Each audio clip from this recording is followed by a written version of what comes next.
Hello and welcome to Perfectly Paranormal, episode 33.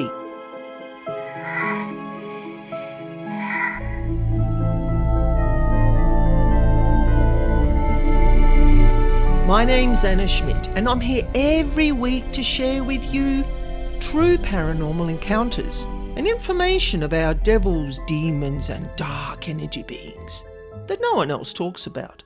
And today we're looking at tattoos and piercings and how our negative or traumatised mind or emotional state when getting body art can sometimes invite paranormal attachment, and how these detrimental energetic hitchhikers can then affect our mental and emotional health, our mind functioning, and sometimes elevate our reactions in a very detrimental way. Now, tattoos, as we all know, are beautiful pieces of art, and they're great expressions of individuality. But if they're placed on the body, when you're in a detrimental emotional state or have experienced a recent trauma, they can be imprinted with negative emotions or traumatic energy. And this energetic imprint can affect how you feel, and may be an attractive food source for the dark energy beings. Now, I've got the perfect example here about a young man named Ben. Now, this interesting case study is an experience I had with a very demanding tattoo that had something to say. And I've called this story The Screaming Tattoo. Now, Ben is a young man who contacted me back in 2016. Initially for some life coaching sessions, but in the end, we ended up doing a personal energy clearing for Ben.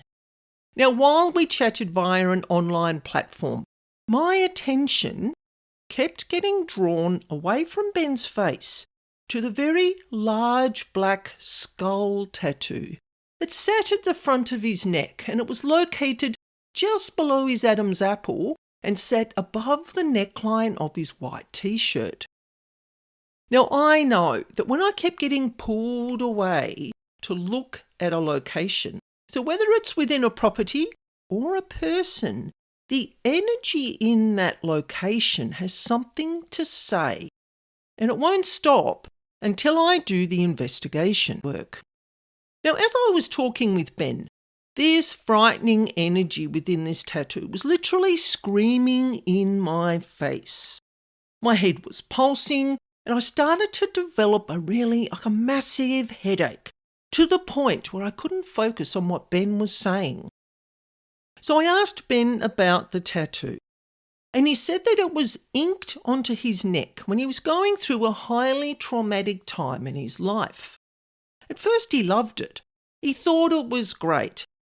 But over time, Ben felt choked on a daily basis by this black skull with the piercing eyes, but he couldn't understand why, and he wished that he hadn't had it put there in the first place.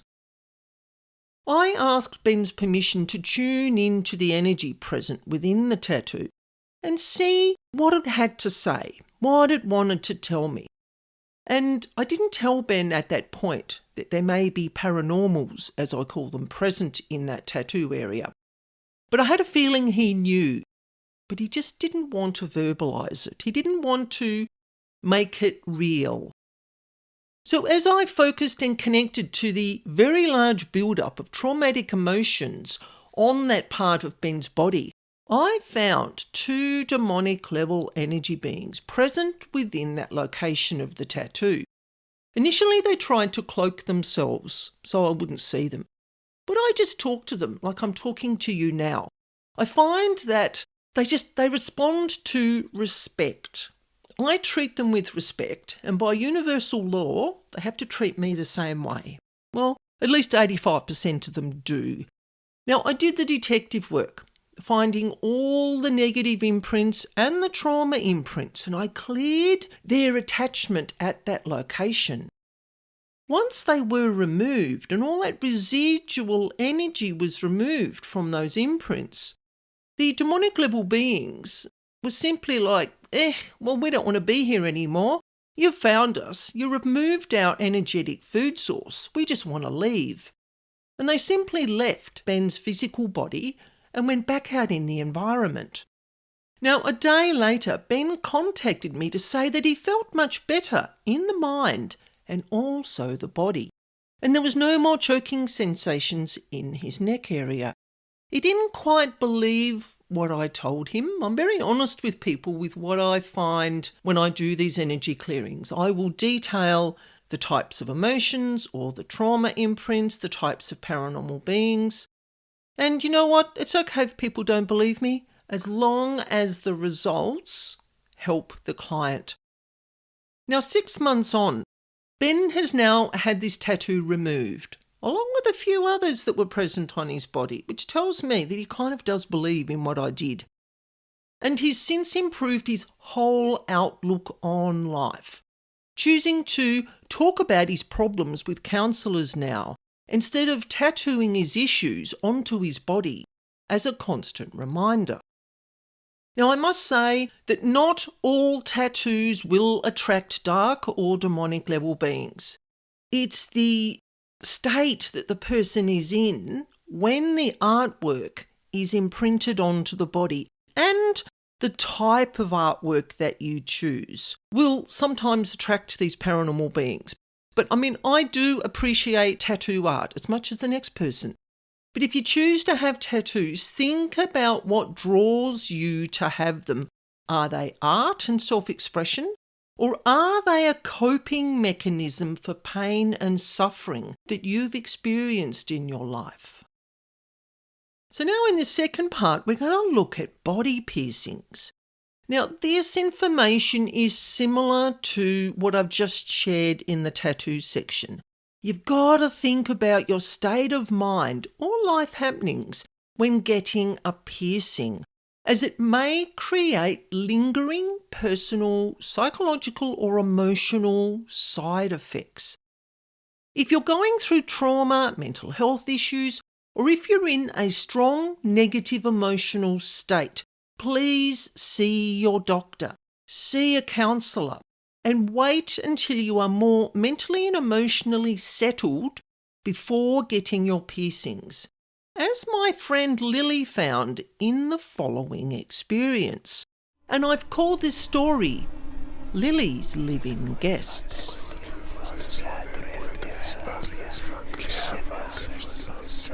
Now, Lily was struggling in life. Every time she experienced trauma or rejection, she would get a piercing on her face. And she found that twisting the piercings relieved some of her pain and took her mind off her problem. She didn't realise that the addition of more and more piercings wasn't helping her. They were more of the crutch for her emotional issues. She didn't want to see a counsellor because seeing a counsellor or a mental health worker would, in her mind, she was a seriously strong person. She did not want to admit that she wasn't coping with life. And getting the piercings was her way of coping. Now, Lily and I were good friends at that time, and we talked about spiritual and paranormal happenings every time we got together for lunch. We would sometimes sit for 4 to 6 hours just chatting and talking about everything that was going on in our lives, especially any paranormal things that we were going through. Now, Lily's pool of emotional pain attracted paranormal beings into her home, and when I was staying there, I felt up-teen paranormals in her home, like pretty much in every single room, especially the bedrooms. You're going to love this story. One of which slept behind me that particular night. Sounds really creepy, doesn't it? Well, it actually was. Now, I went to bed that night, as I normally do. I'm used to paranormals being in houses, and if people don't ask me to clear them from their home, I'm not going to do it. I'm very ethical about how I work. I was in a half-asleep state when I felt something get onto the bed. Now, at around 11 p.m, I was in a bit of a half-awake, half-asleep state when I felt something get on the bed. Now it lay down behind me and pushed up against the top of my spine and also my lower back.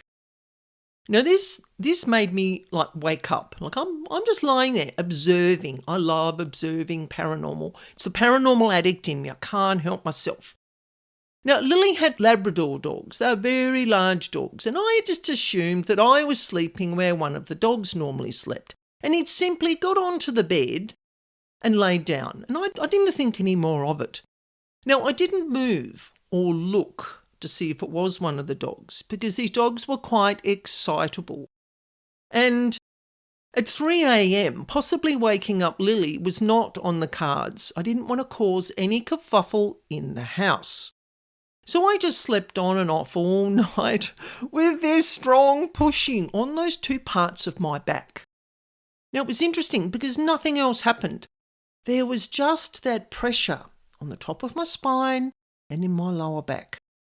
Now, I didn't feel unwell. It was a really interesting experience. It could have been due to me kind of being half awake and half asleep.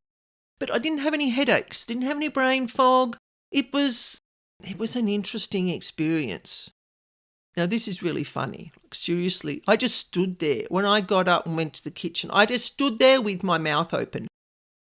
When I went to the kitchen that morning, I looked out the window. I was kind of half asleep, rubbing your eyes, and you go and you stand and you look out at this beautiful ocean view.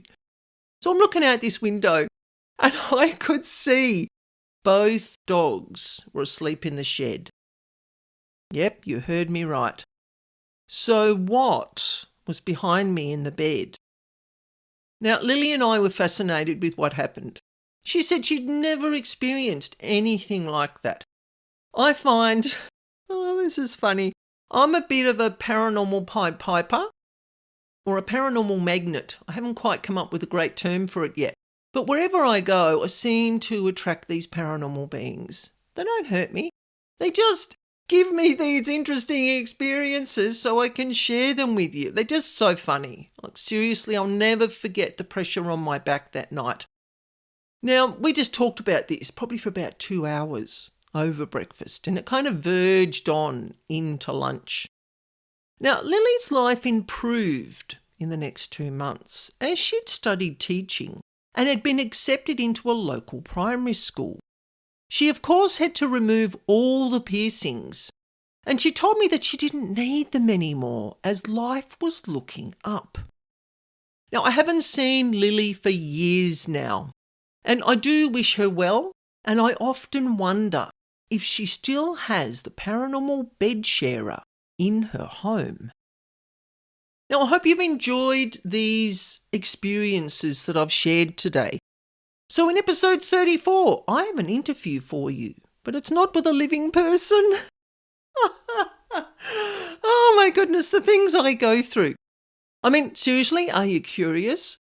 I thought you might like to hear what I have to deal with when communicating with high-ranking demonic level beings. Now, quite often this is before starting a house or a personal energy clearing. I get these visits. They often enter my bedroom because they think that's when I'm going to be affected, when I'm going to get upset, when I'm going to feel pressured to not do the house clearing job. Because they just want to try and persuade me away from clearing the property or the person where they are inhabiting. Now, they can be really annoying, but they can sometimes be fascinating to talk with. And I always have to have my wits about me. So I thought you would like to hear.